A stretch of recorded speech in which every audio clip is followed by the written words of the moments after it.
Lepo pozdravljeni spet v oddaji Ambienti. To jesensko sezono imamo privilegij spoznati nekaj domov, ki so tesno prežeti z umetnostjo oziroma ustvarjalnostjo. Tudi naslednje stanovanje bi lahko poimenovali kar ateljejski dom, kajti jasno in v več plasteh izraža povezovanje bivanja z ustvarjanjem. Kako torej združiti ustvarjalno žilico in življenjski prostor pod isto streho?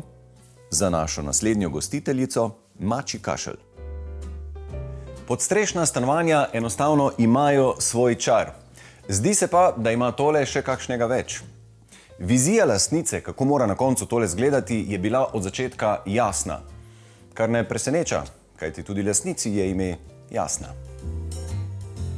Nina, vi stojite za korenito prenovo tega stanovanja in me najprej zanima, do kam segajo te korenine? Kako globoko je bilo treba zakopati? Ja, tole stanovanje je bilo v začetku pač neko klasično podstrešno stanovanje, veliko nekega lesenih opažev, predelnih sten in teh zadev. Tako da najprej smo se vsega tega rešili, potem pa meni se je zdel velik potencial, da sta pač 2 etaži in ta pogled na grad.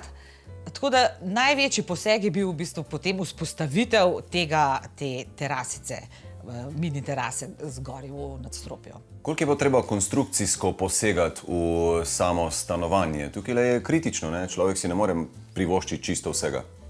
Ja, v bistvu prav zaradi tega, ker smo odpirali streho za teraso, je zgoraj cela nova konstrukcija strehe v tem delu.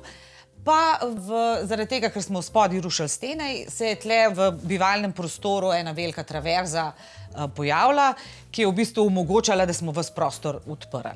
Ampak veliko ostrešja v zgornjem prostoru ste ohranili takega, kot je, to je tisto staro, ne?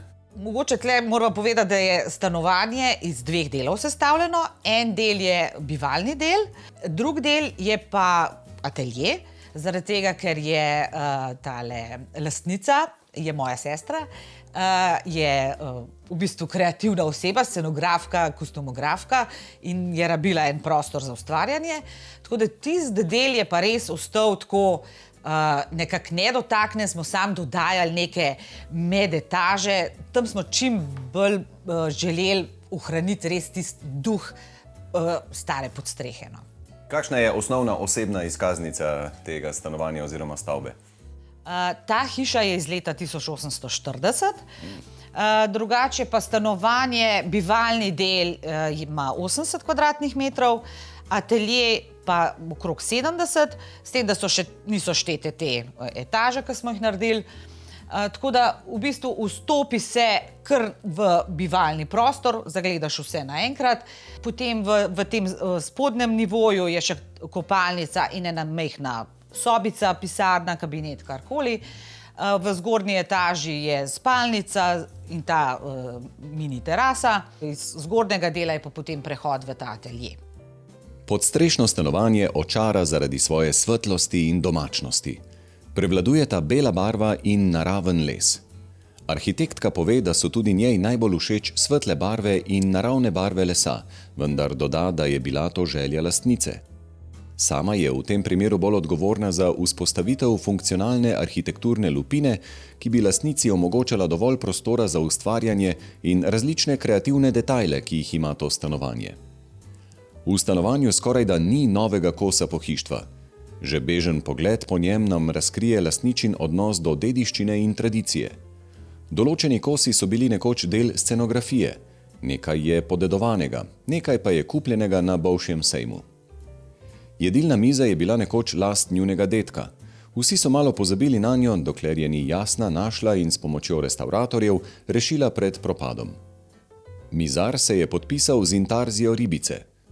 Tam, kjer je bil les načet, so ga popravili z intarzijo, ki je bila običajno v povezavi z dejavnostjo lastnika.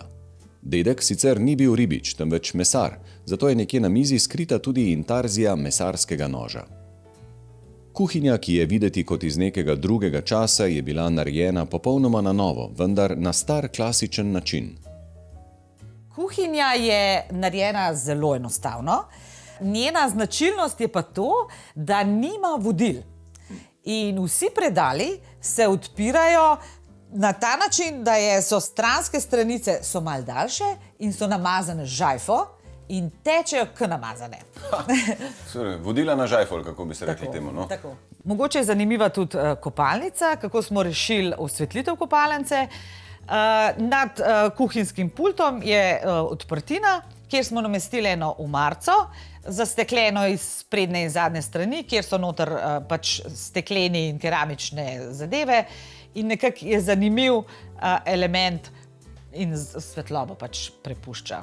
To si lahko tudi v kopalnici postrežeš, vzameš kakšen kozarec, če je sila. Ja. Pojdiva še v zgornji štuk, prosim, v zgornje nadstropje, kjer se mi zdi, da je dve stvari sta, ne? Ta odprtost, odprt volumen in veliko svetlobe. V zgornjem nadstropju je v bivalnem delu spalnica, ki je čisto odprta, s tem velikim panoramskim oknom, ki se odpira v bistvu na grad in na naravo, zelenje narave. Potem je pa prehod v ta ateljejski del, ki je res odprt, nima nobene predelne stene, ima veliko teh strešnih oken, ki se mi zdi, da res naredijo svet v prostor, tudi tako optično ga povežejo pač s to zunanjostjo. In je res prostorno učinkuje.